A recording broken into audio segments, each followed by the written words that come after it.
presencia politécnica en Michoacán.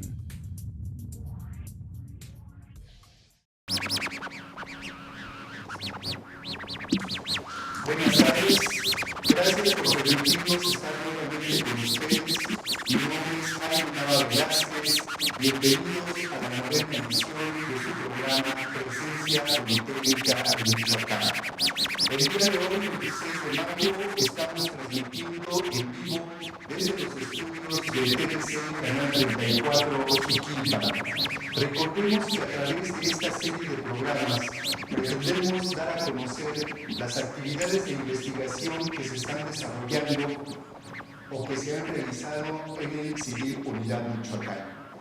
En esta tarde me acompañan el doctor Luis Arturo Ávila Meléndez, adscrito al CIDIL Unidad Michoacán, así como la licenciada María de los Ángeles Rosas Rodríguez, coordinadora general del Programa para la Inclusión y Educación Educativa de la Secretaría de Educación del Estado, así como el maestro Teodoro Eduardo Durán, coordinador del componente Niños Migrantes. Muchas gracias, les agradezco el que nos acompañen esta tarde, les agradecemos ese esfuerzo que han hecho desde la ciudad de Morelia para acompañarnos esta tarde en el programa. La idea de hoy de platicar, de charlar con ustedes, es de que el doctor Luis Arturo Ávila precisamente nos dé una visión de los trabajos que han estado realizando, que ha estado realizando el CIDIL en esta zona del Ecuador, y precisamente cómo se puede vincular este tipo de trabajo con el trabajo, en este caso, de una entidad de carácter estatal dentro de un programa federal que precisamente trata de atender aspectos de carácter educativo. Entonces, yo quisiera empezar con el programa por presentar los datos curriculares más importantes del doctor Luis Arturo Ávila Meléndez. El doctor Luis Arturo Ávila Meléndez, él es egresado de la licenciatura en Lingüística por parte de la Universidad Autónoma Metropolitana, Unidad de Iztapalapa, en México.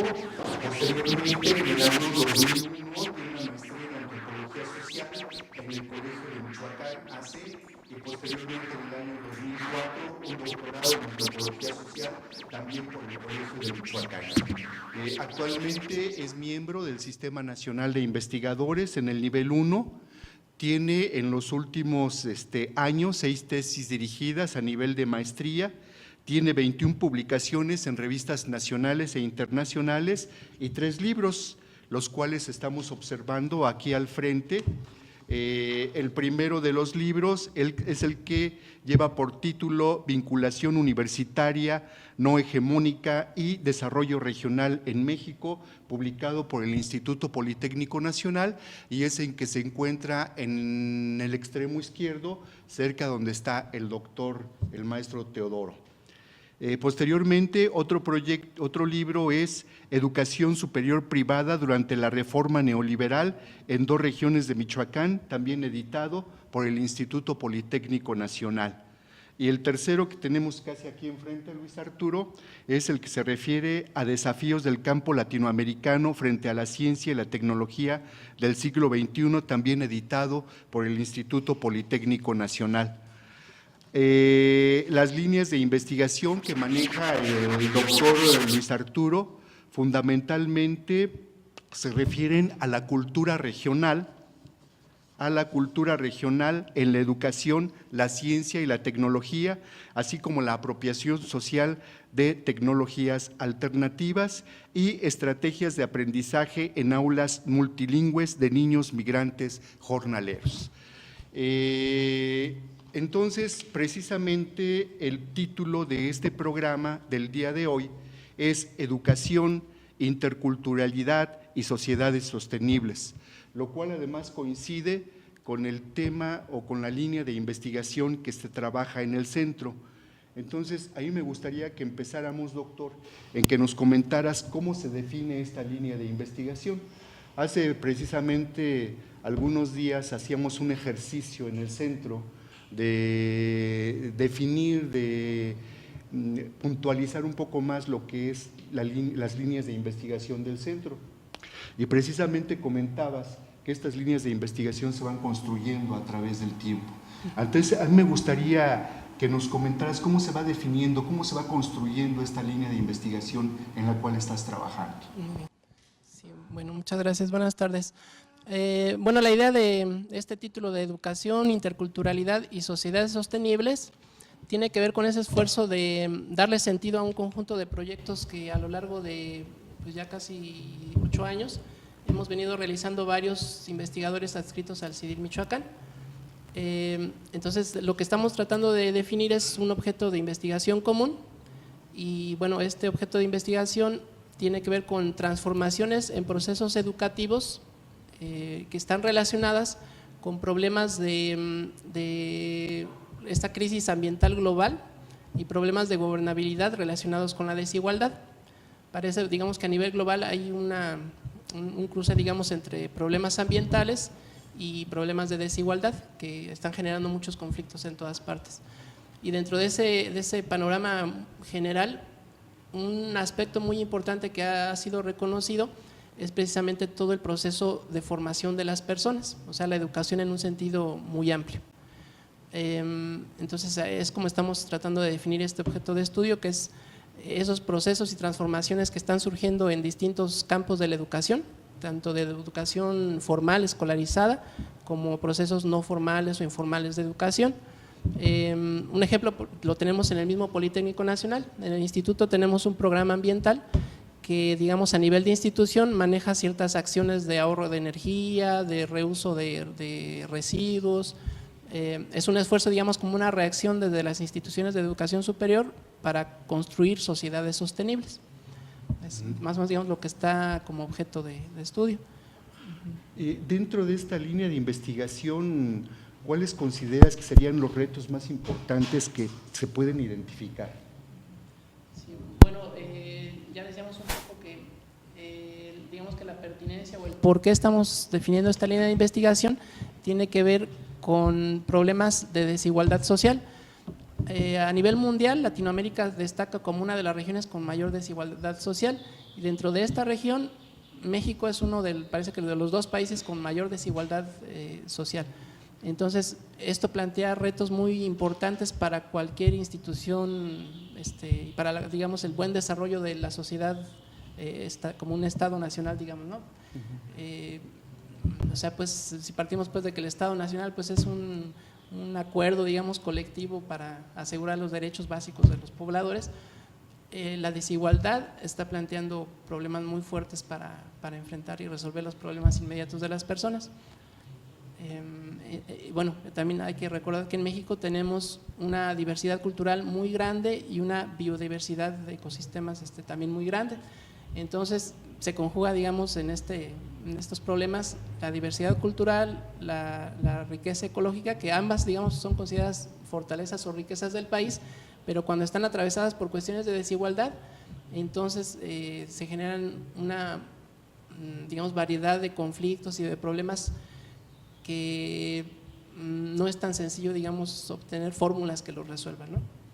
Sí, precisamente uno de los problemas que creo yo que existen es que precisamente ante esta riqueza biológica y cultural que existe en el país y sobre todo aquí en Michoacán, muchas veces lo tratamos de manera diferente, de manera sectorizada, ¿no?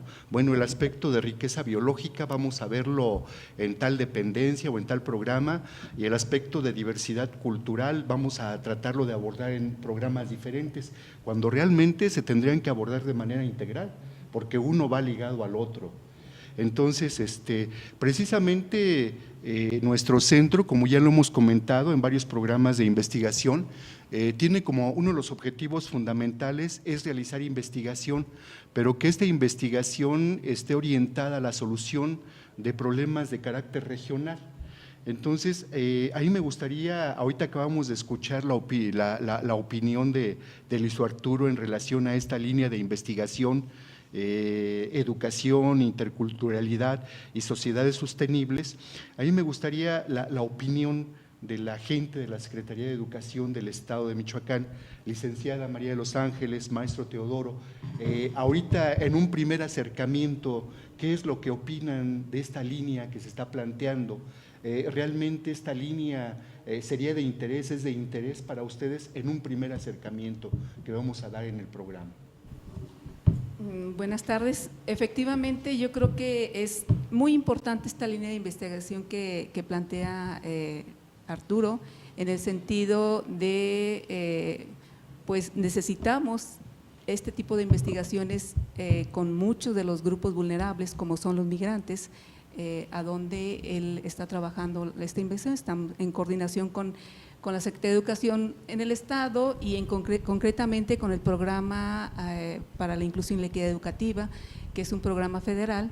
Y si bien es cierto, este programa tiene su objetivo de ampliar la cobertura a la atención a estos grupos vulnerables, el programa no lo puede hacer todo. Entonces sí necesitamos de instituciones dedicadas a la investigación para ver concretamente los procesos de formación de los niños, de los procesos de aprendizaje de los niños, por supuesto de los procesos de enseñanza de los docentes, que finalmente decimos que los maestros no lo sabemos todo, que necesitamos de los especialistas, que necesitamos de gente dedicada a la investigación para mejorar estos procesos educativos, concretamente con los niños migrantes, que es donde está trabajando esta investigación.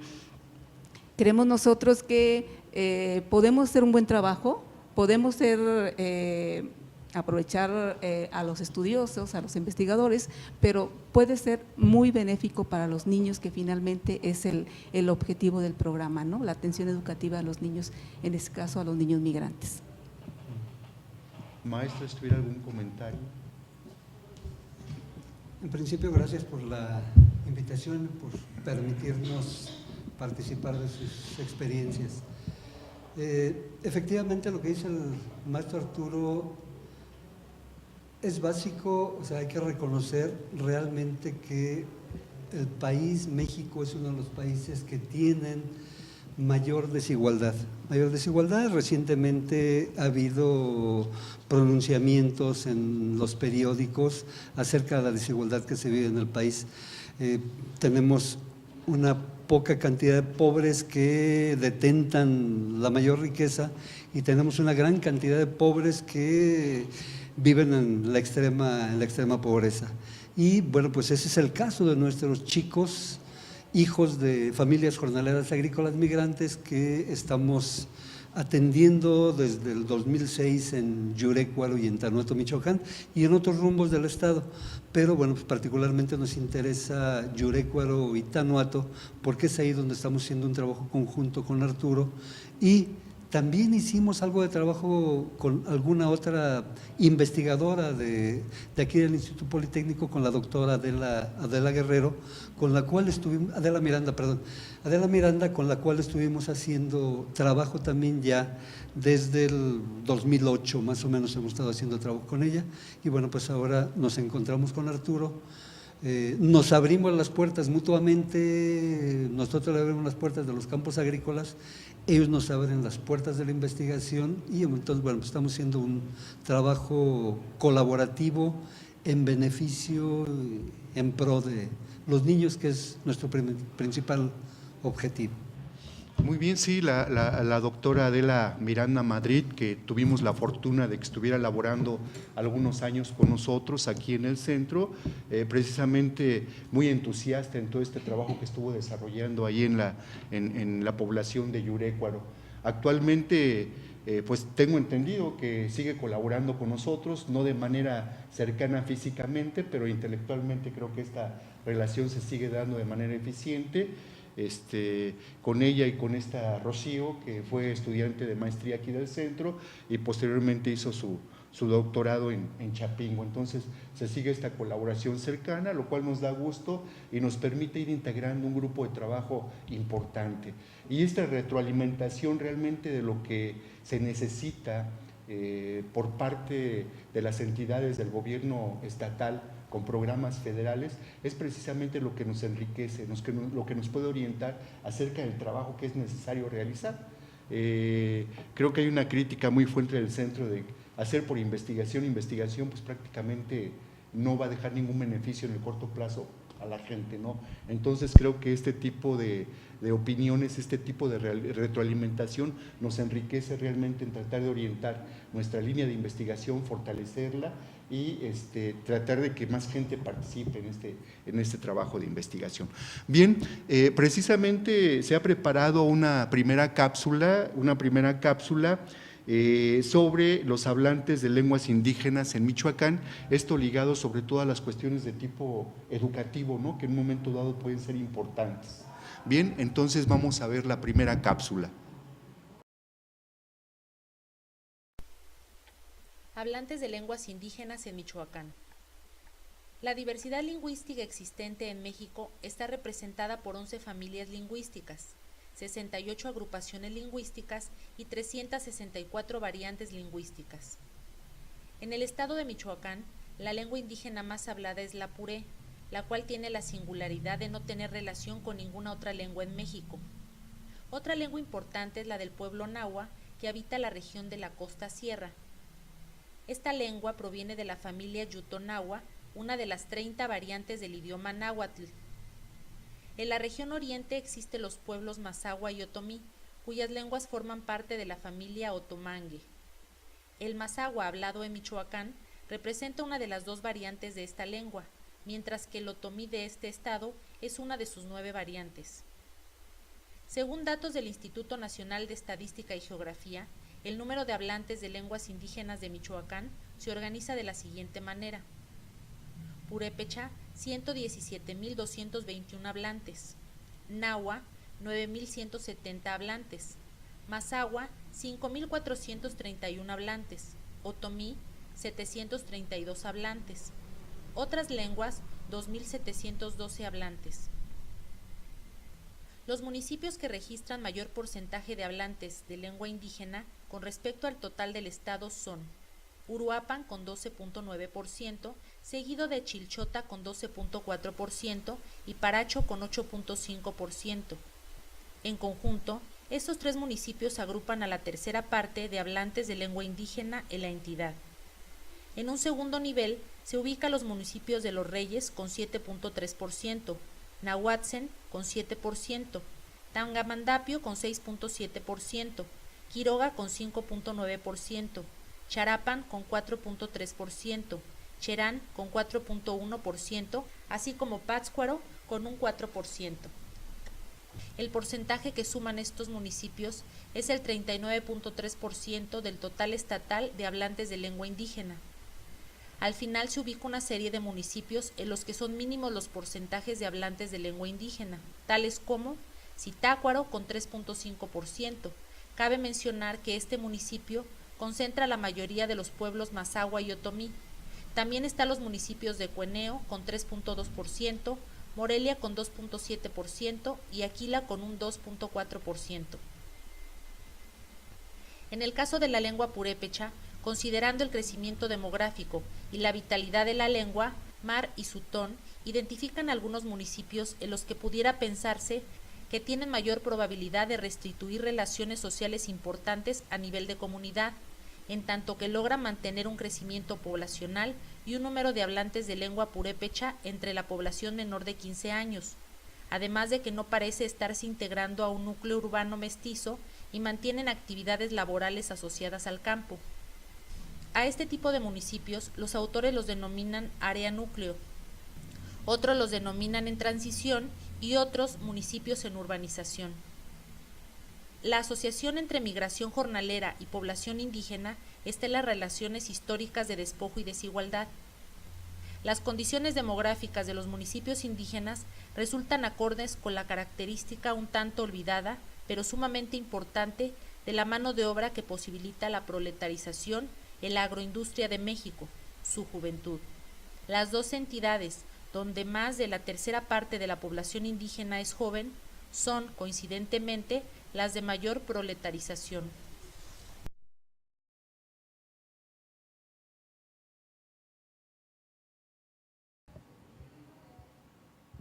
Bien, ¿algún comentario en relación a esta cápsula?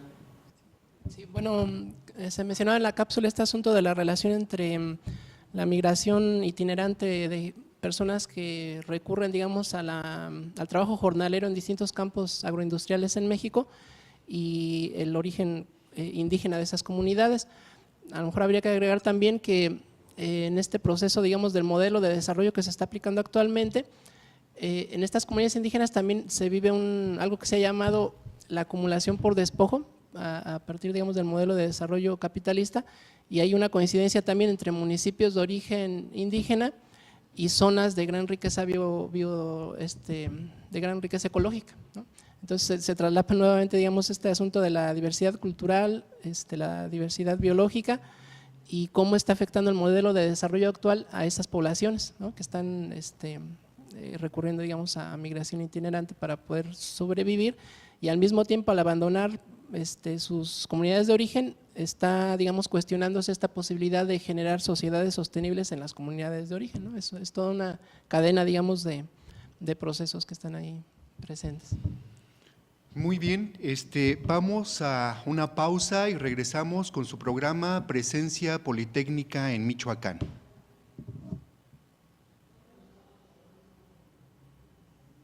Que tienen que ver con sus condiciones de vida, como que enfrentan problemas de desnutrición o de, digamos, de que tienen que hacer trabajo de cuidado a otros menores, digamos, sobre todo, digamos, niñas, las niñas mayores que tienen que estar cuidando a sus niños, a sus hermanitos menores, y en fin, pues digamos una serie de condiciones de vida de los niños jornaleros que afectan directamente su posibilidad de asistir o permanecer en la escuela o de aprovechar, digamos, su estancia en las aulas.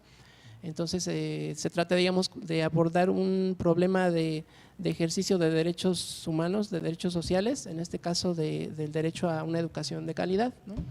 Entonces pues se plantean grandes retos, pues, porque no estamos hablando de aulas en las que tenemos a niños que todos tienen lengua materna el español, a niños que tienen a sus dos padres, una casa propia o rentada, pero una casa fija, que no tienen rezago escolar. Aquí tenemos todo lo contrario, ¿no? O sea, tenemos niños que se encuentran en tránsito, y esa situación de tránsito pues ya implica toda una cuestión de logística para las familias muy importante, pues, ¿no? Y en esas circunstancias acuden a la escuela. Entonces hemos estado haciendo algunos avances, pues, en ese sentido, y hemos identificado, pues, algunas posibles aportaciones, ¿no? Como podría ser, por ejemplo, este asunto de que en un aula donde tienes niños que hablan español y al menos otras 2 o 3 lenguas indígenas, no puedes tener un profesor que hable todas las lenguas, ¿no?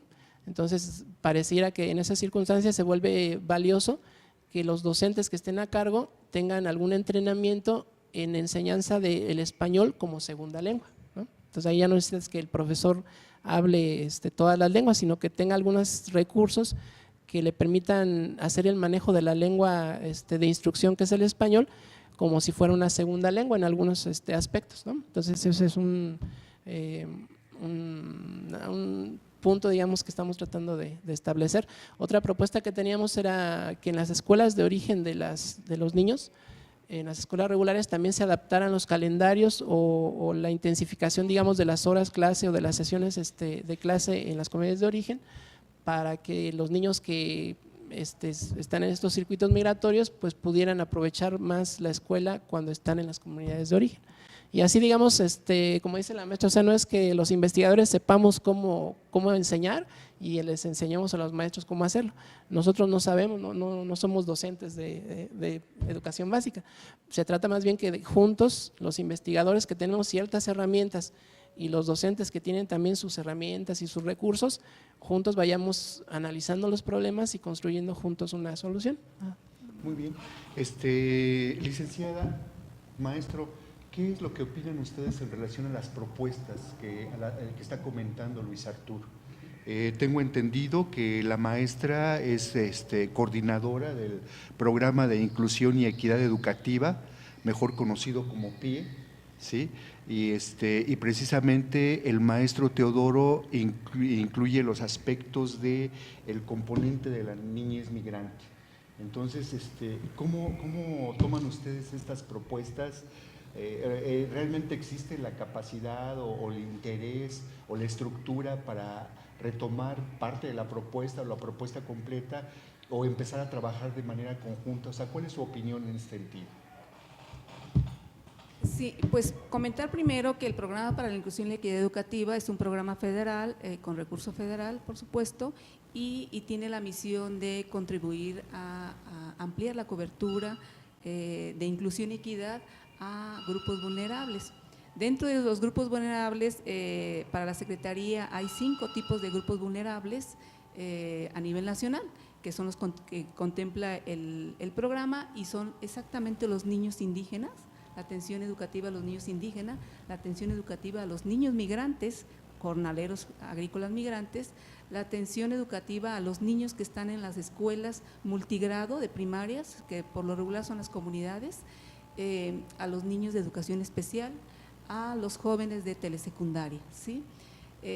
A nivel nacional son estos 5 tipos de población vulnerable que contempla este programa, pero en el estado hay 3 tipos más de atención a grupos, como son los niños en situación de calle, los niños en situación de enfermedad, las aulas hospitalarias, cada hospital tiene una aula para los niños, entonces nosotros trabajamos con estos niños, y también los niños migrantes, pero binacionales. Estos niños que vienen de otros países, donde sus papás son de origen mexicano y se vienen, y entonces tenemos que trabajar no con ellos, sino con los docentes, con las escuelas, para que estos niños sean incluidos en las aulas, en las escuelas y en las aulas, ¿sí? Esto es lo que maneja el programa a nivel nacional, a nivel estatal, estos 8 tipos de componentes.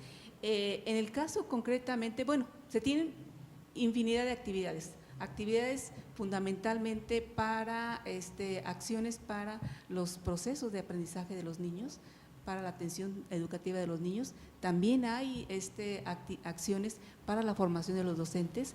Creemos nosotros que el docente pues tiene que tener, el salir de una institución formadora de docente, pues sí le da herramientas básicas, pero necesitamos ahora los contextos.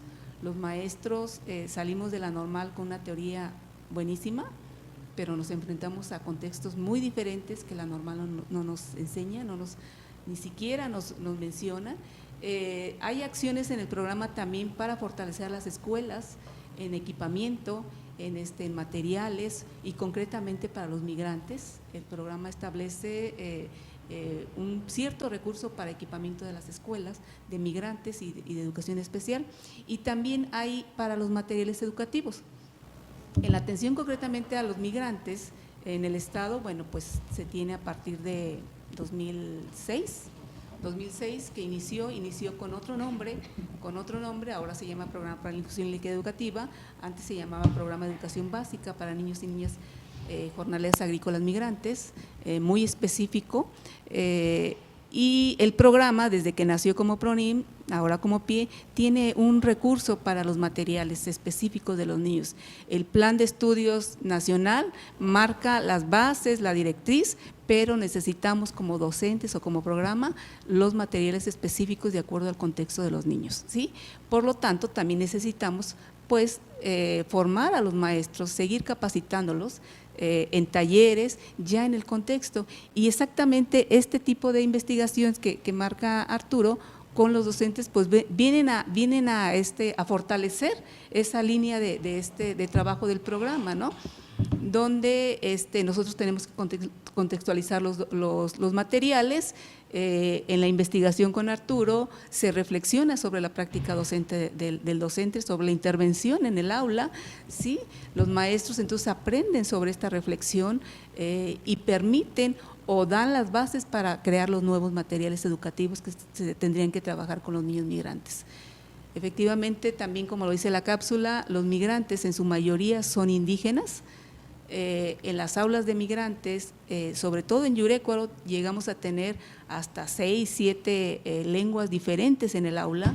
El docente no sabe, no conoce las lenguas, ¿sí? Difícilmente conocemos la purépecha, que es la que tenemos más cerquita aquí a Morelia, ¿sí?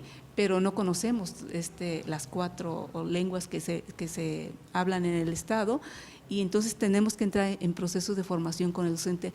A lo mejor no que aprenda la lengua, pero sí que aprenda a comunicarse con los niños, ¿sí? En su lengua, ¿sí? Lo básico, ¿sí? Para comunicarse. Nosotros tenemos una experiencia muy significativa cuando en Tanuato, que es otro lugar de migrantes, la mayor parte de los indígenas, de los migrantes son indígenas michoacanos, son de la meseta purépecha. El 90% de los migrantes que llegan a Tanuato pues son de Michoacán, ¿sí?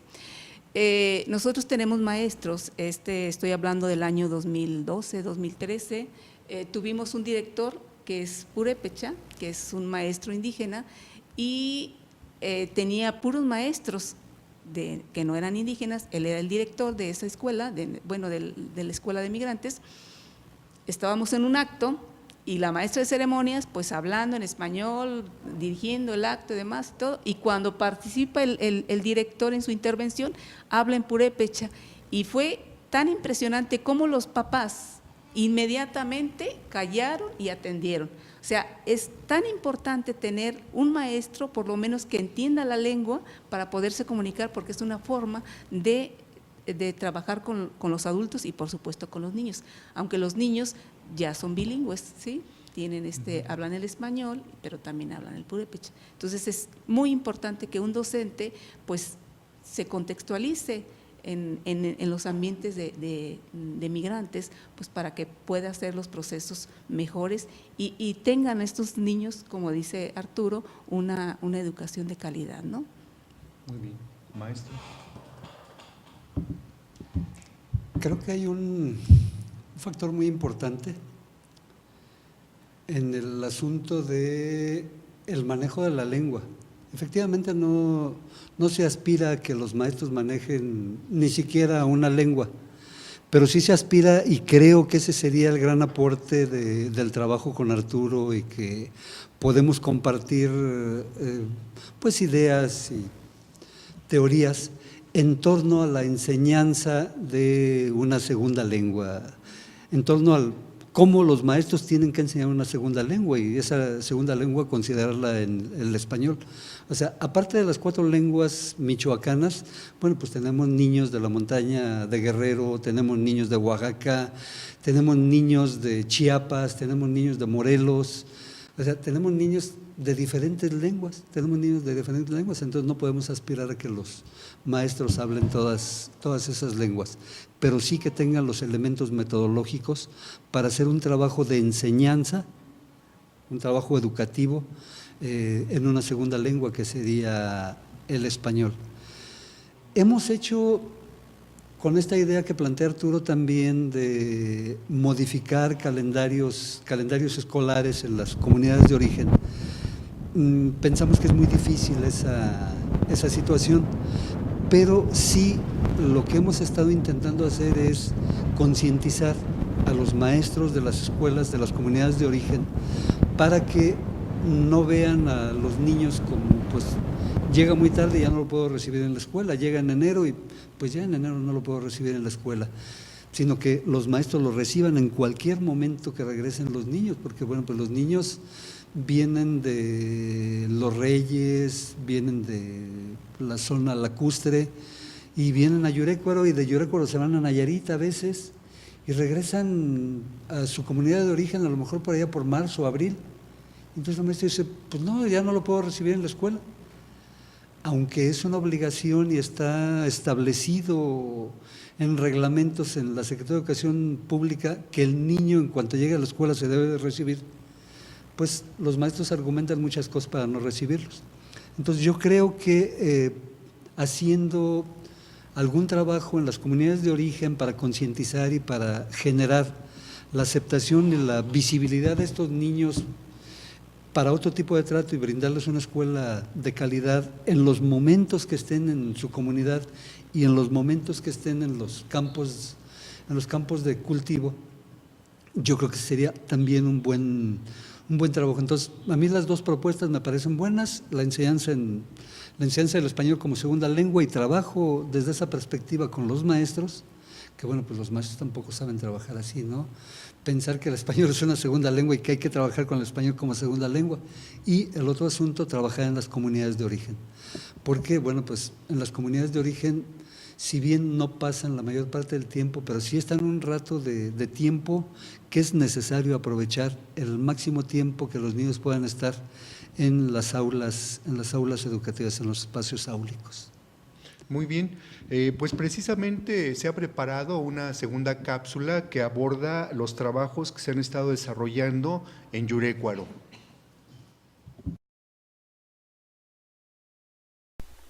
En diciembre de 2011 fue aprobado por el Fondo CEP, Subsecretaría de Educación Básica CONACYT, el proyecto denominado Interrelaciones entre movimientos migratorios, trabajo precario, pobreza y educación de los niños migrantes, con un financiamiento de 400,000 pesos. Los trabajos iniciaron a finales de 2012 y se extendieron hasta mediados de 2014. El proyecto fue dirigido por el doctor Baldomero Albarrán López y apoyado por la doctora Adela Miranda Madrid, ambos de la Universidad Pedagógica Nacional, Unidad 123, en Iguala, Guerrero. Por parte del CIDIR IPN Unidad Michoacán, participaron la doctora María del Rocío Echeverría y el doctor Luis Arturo Ávila. Por la Universidad de la Ciénega participó la doctora Claudia Madrid y 6 estudiantes de licenciatura en Innovación Educativa.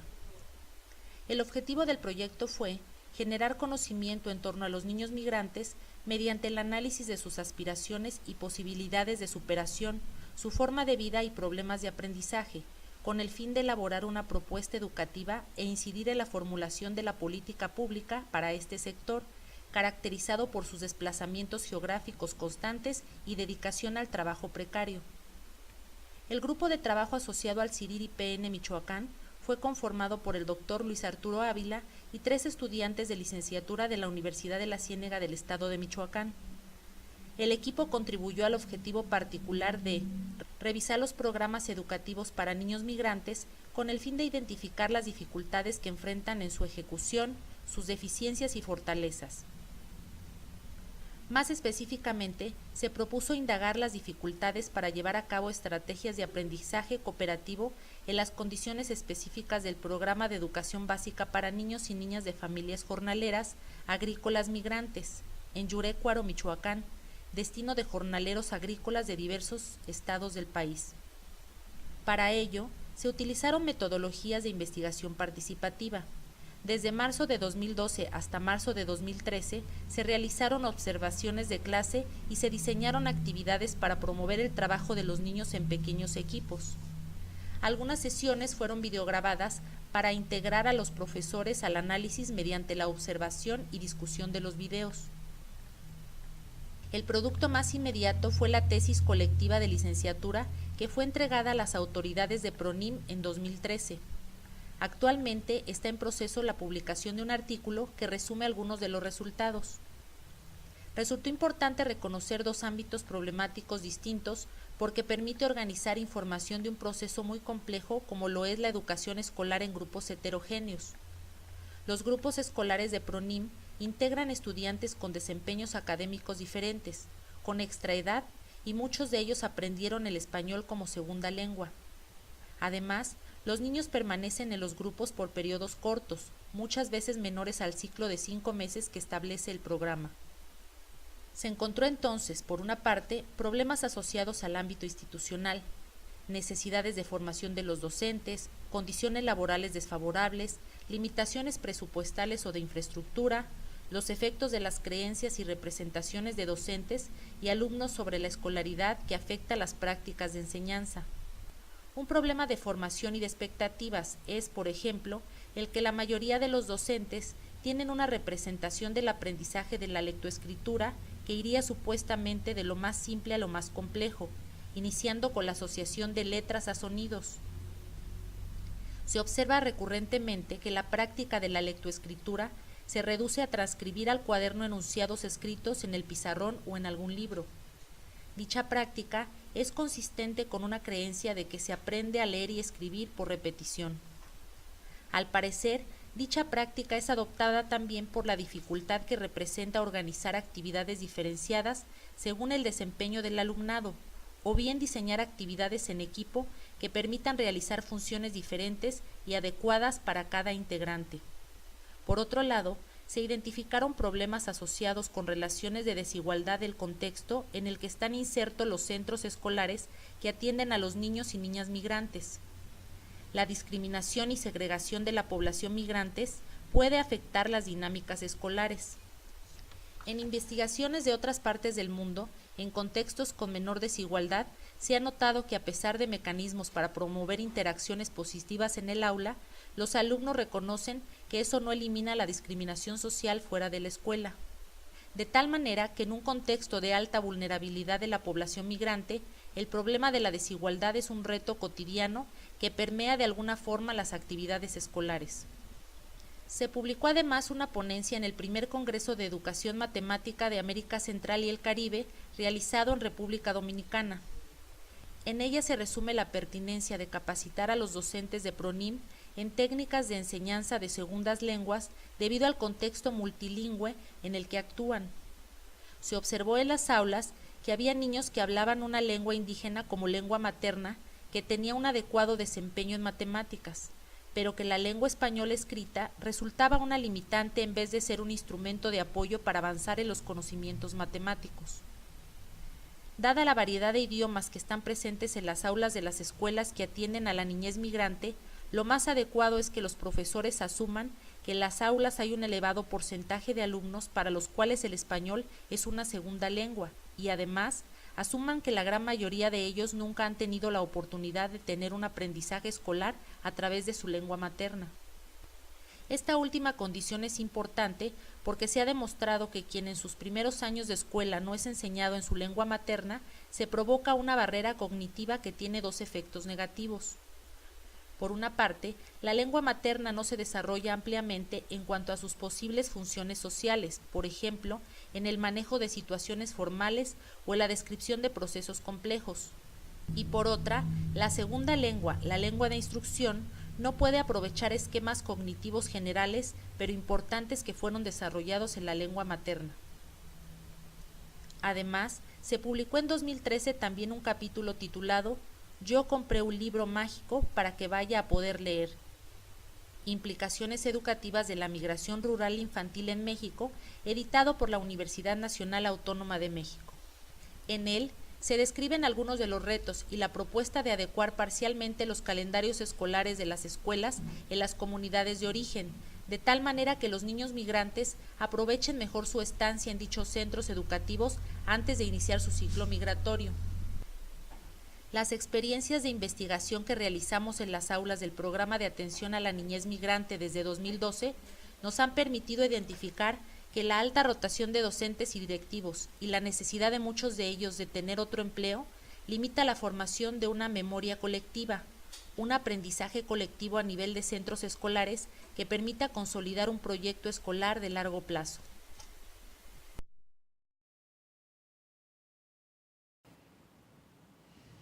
Bien, ¿algún comentario sobre la cápsula que acabamos de observar?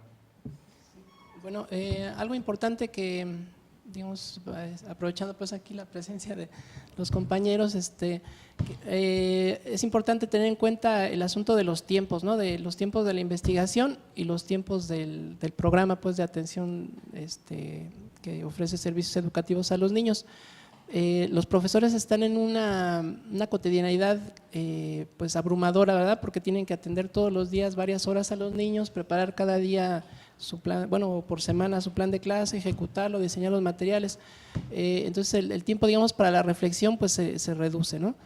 Y en la investigación tenemos el problema pues también de que mientras que ya está el problema en el aula, nosotros pues estamos generando los materiales, los analizamos, entonces pueden pasar 2 años y pues aún no tenemos un resultado, ¿no? Entonces la estrategia que hemos estado construyendo es que a partir de la investigación participativa pues tratamos de generar, digamos, propuestas tentativas junto con los profesores, de manera que puedan conciliarse de alguna manera estos dos ritmos, digamos, que tenemos, ¿no? Una de las profesoras de la Universidad de la Ciénega, Cruz Elena Corona, que también ha estado recientemente participando, decía, bueno, ves que siento que ha sido mucho trabajo, pero poco análisis, decía ella, pues en su percepción, digamos, de esta idea de la investigación como algo que es pues a largo plazo, que lleva resultados así de muy cuidados, pues tenemos todo un sistema, digamos, ¿no? Para ir trabajando la información y todo, ¿no? Pero bueno, creo que hemos, precisamente por esta apertura que ha tenido el programa hacia nosotros, eso nos ha dado muchas posibilidades, ¿no? Nosotros estamos en esta disposición, pues, de seguir colaborando y, pues, en realidad lo más valioso sería que los resultados fueran no solo resultados de investigación, ¿verdad? Y no solo de la institución que hace la investigación, sino resultados colectivos, ¿verdad? En los que se vea que los profesores aportan y los investigadores también, y entonces es una construcción que igual y no tenemos como resultado un artículo o un libro, pero tenemos una aportación a un programa de formación de docentes o materiales educativos. Recientemente estaba viendo varios artículos de investigación en otras partes del mundo, y en otras partes del mundo es muy, digamos, ya se está haciendo común el utilizar videos de clases auténticas para ser materiales para procesos de formación docente. Y en México eso aún no ha sido tan fácil hacerlo, y en este programa, digamos, con estas características de rotación de los niños y diversas, pues, condiciones que tienen, aún es más difícil todavía poder generar videos de clases originales, genuinas, que puedan servir como base para la capacitación de los maestros. Entonces pensamos que ese también, digamos, es un material que, gracias, digamos, a la colaboración de las instituciones, puede estar, digamos, quedando ahí como un registro, digamos, un material que puede servir para este proceso de formación. Entonces sería cosa de afinar, digamos, también esa cuestión de cómo hacer utilización de esos videos para que sean análisis de casos, ¿no? Entonces los profesores en formación puedan analizar los videos y hacer una formación a partir del análisis de los casos, ¿no? Eso creo que sería algo que estaríamos como un próximo paso a realizar. Bien, licenciada María de los Ángeles, maestro Teodoro, ¿cuáles son los principios, regresando a este programa de inclusión y equidad educativa, cuáles son los principales problemas que enfrenta este programa? Y también, ¿cuál es la perspectiva que ustedes han visualizado en relación a este programa?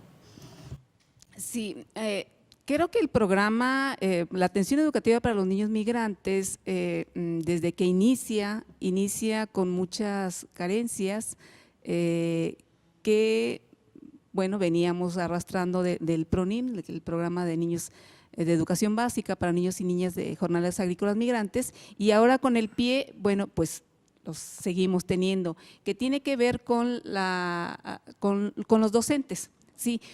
Estos docentes que se vuelven también migrantes, porque la Secretaría de Educación no tiene una partida presupuestal para decir, bueno, ok, vamos a contratar a docentes para las escuelas migrantes. No lo tiene hasta el año pasado, que inició el PIE. Las reglas de operación del programa establece que ya no podríamos nosotros contratar a docentes. Anteriormente los hacíamos, y entonces se venía este problema que dice Arturo, ¿no? Cómo trabajar con los docentes, cómo esta memoria colectiva, donde los maestros ahorita los tenemos este año, pero el año que entra ya no, porque efectivamente sus condiciones laborales pues no son las mejores, ¿sí? Y por supuesto que ellos buscan un trabajo pues más seguro, que les brinde más cuestiones económicas. Finalmente estudiaron para ser maestros, pero también comen, ¿no? Entonces, este problema de los docentes, pues lo arrastramos también a raíz del PIE, y a raíz de la reforma educativa, a raíz de la instalación del servicio profesional docente, abre esta posibilidad para resolver esta problemática que tenemos para la atención de los niños. Este año, ya en Michoacán, es el primer estado también, quiero decirles, donde el servicio profesional docente, el área de Michoacán, determina un número ya de docentes para las escuelas de migrantes. Eso nos abre la posibilidad de que tengamos a los maestros ya más tiempo. Ahora, no es problema para nosotros y no debe ser problema para nadie el que los niños estén 3, 4, 5 o 6 meses, ¿sí? Finalmente esa es la condición de ellos y somos nosotros los docentes, tiene que ser la escuela la que se acondicione y a las necesidades de los niños, ¿sí? Es cierto que el servicio de migrantes es de agosto a diciembre porque es la mayor parte de los migrantes que llegan en ese periodo, al corte del jitomate, del chile a Yurecuaro, ¿sí? Sin embargo, hay un número ya, buen número de familias que se quedan de enero a junio en Yurecuaro y entonces nosotros abrimos el servicio. Entonces el servicio se está volviendo ya no un servicio de ciclo escolar agrícola que le llamábamos, sino que ahora es el ciclo escolar completo, ¿sí? Independientemente de que los niños que lleguen en agosto se vayan en octubre o lleguen otros en octubre y se vayan en diciembre, o lleguen en enero y estén todos los 5 o 6 meses de enero a junio. Independientemente de eso, nosotros como programa tenemos la obligación de atender a los niños un día que sea, ¿sí? Lo benéfico de esto es que podemos ya tener a los docentes y me parece muy buena la propuesta de estos videos como estudios de caso para la formación de los docentes. Ahora la perspectiva del programa, veníamos comentando en el camino, que abre otros horizontes diferentes, ¿no? Antes pensábamos en que, bueno, marzo, abril, abrimos la convocatoria para contratar a docentes. En mayo los contactábamos, ya junio los sometíamos a un proceso de formación, agosto empezaban a trabajar, ¿sí? Y durante agosto a diciembre estábamos en proceso de formación con ellos, por supuesto con los consejos técnicos escolares, con cursos en línea, presenciales, con talleres, y ellos iban documentando su experiencia. Al final de noviembre, diciembre hacíamos la evaluación con todos ellos y ellos escribían sobre su experiencia. Cada uno hacíamos el encuentro de experiencias y trabajábamos y ya, y ahí se perdía, ¿no? Sí, ahí quedaba ya. Entonces, en enero, otra vez otro proceso, ¿sí? Para otros maestros, porque el presupuesto ahora es menos. Entonces, creo yo que con el programa La Perspectiva es que podemos trabajar ya con los docentes más fijos, más que conozcan estos maestros que hace 15 días iniciaron labores con nosotros, tuvimos un taller de formación. Es cierto que los chavos tienen todas las herramientas para la enseñanza, pero les falta todavía conocer los contextos y en ese sentido está la formación con ellos. Estos videos creo que nos van a servir mucho. Yo espero que la Secretaría nos los vuelvan a dejar de agosto, porque entonces ya empezaremos a tener un camino más seguro para la formación y sobre todo para en beneficio de los niños, ¿no? Muy bien, maestro. Pues yo en las perspectivas me iría mucho más lejos. Esta es una población vulnerable, es una población en riesgo de exclusión. Estamos en un programa para la inclusión y la equidad educativa ahora y yo me iría en una perspectiva mucho más allá, desaparecer el programa para que los niños realmente estén integrados a las escuelas donde tienen que llegar. En Yurecuaro, y Arturo lo sabe, hay 2 o 3 escuelas primarias cercanas a los campos agrícolas, pero que no son recibidos los niños porque están excluidos. Entonces, bueno, la perspectiva que nosotros tendríamos, o una de las perspectivas más ambiciosas sería desaparecer el programa y que los niños estuvieran en las escuelas. No para abandonarlos, sino estableciendo otra estrategia de apoyo a los maestros de las escuelas para poder entender y trabajar de una mejor manera con los niños. Porque bueno, pues todavía los tenemos en situación de exclusión, ¿no? Teniéndolos en los campos agrícolas, teniéndolos en nuestras escuelas, todavía los tenemos en situación de exclusión.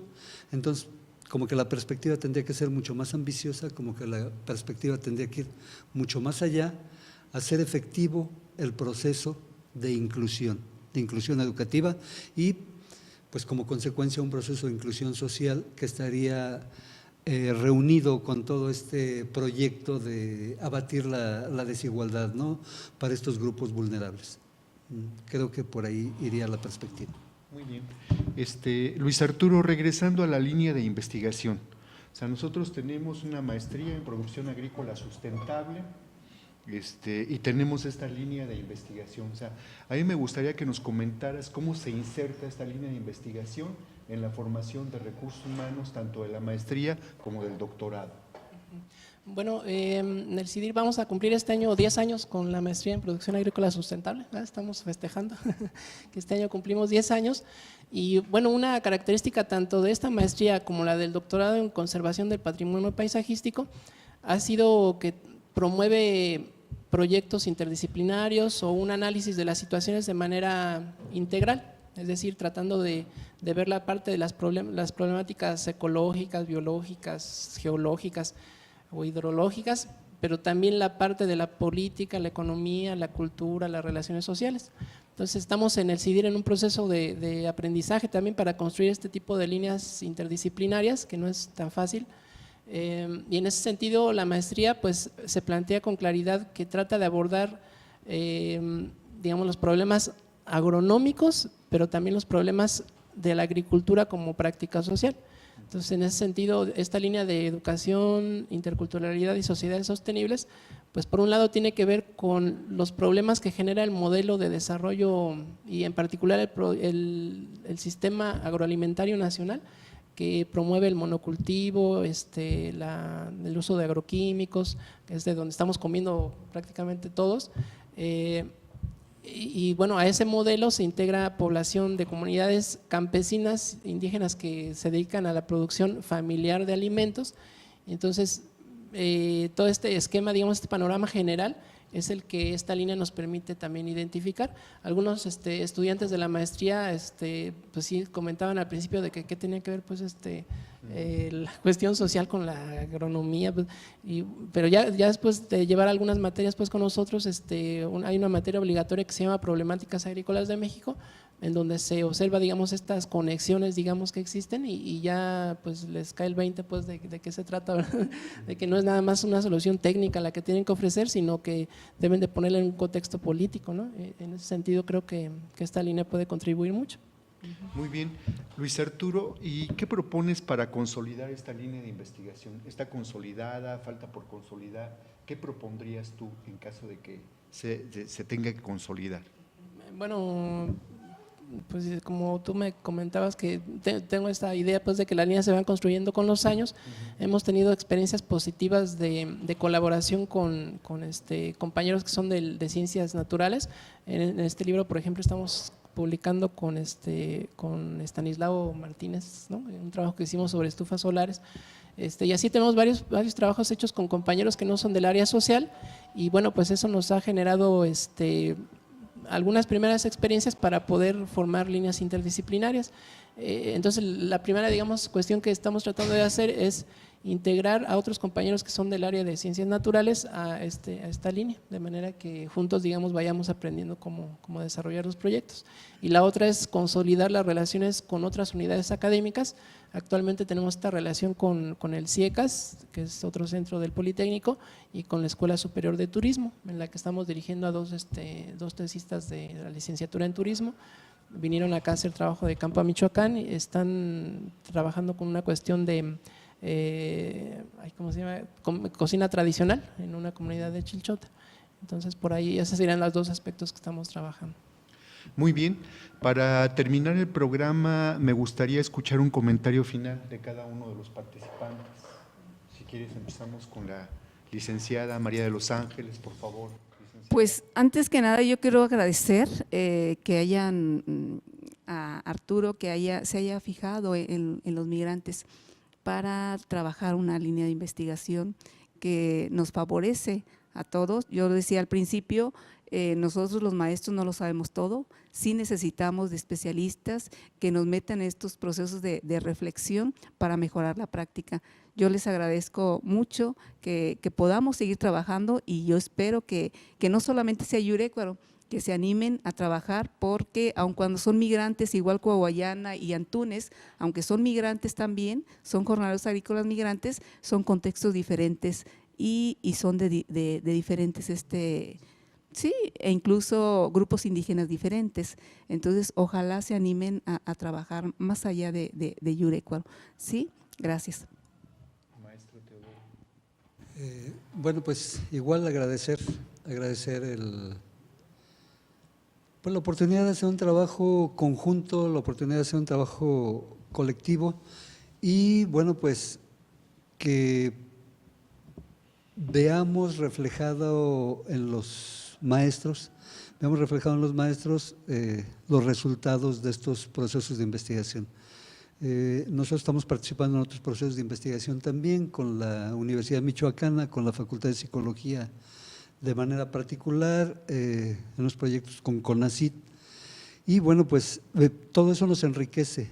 Ayer mismo presentábamos una ponencia en el Congreso Internacional de Psicología que organizó la Facultad de Psicología, y bueno, pues todo esto enriquece el trabajo que podemos estar haciendo con nuestros niños en situación de vulnerabilidad y con los niños que tienen necesidad de ser incluidos, ¿no? De que se note que existen estas personas para darles una mejor educación, una educación de calidad.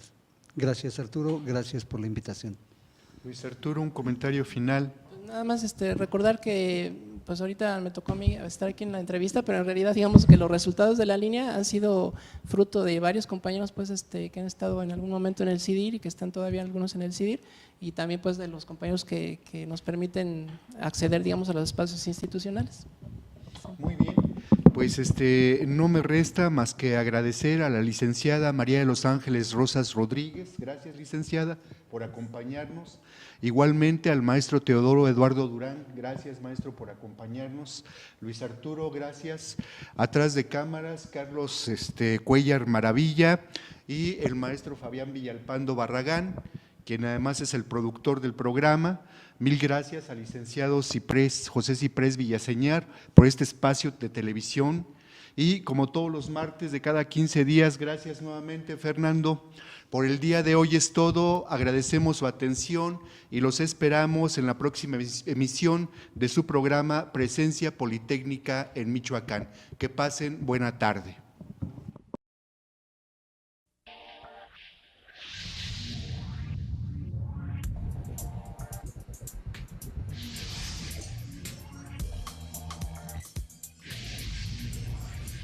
Presencia Politécnica en Michoacán.